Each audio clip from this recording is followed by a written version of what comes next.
It's the for safety one that's getting us.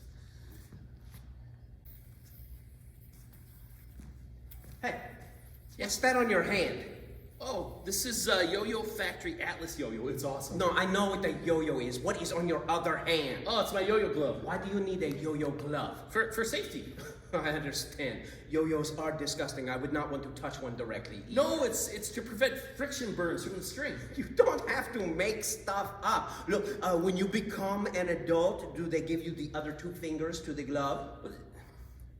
It's not like that. There's a lot of equipment you need for yo-yos that people don't think about, like extra bearings and extra string and yo-yo gloves and even yo-yo lubricant. Did you say yo-yo lubricant? Yeah. Get out. Get out! Go! Go. No, don't you give me that look. Go.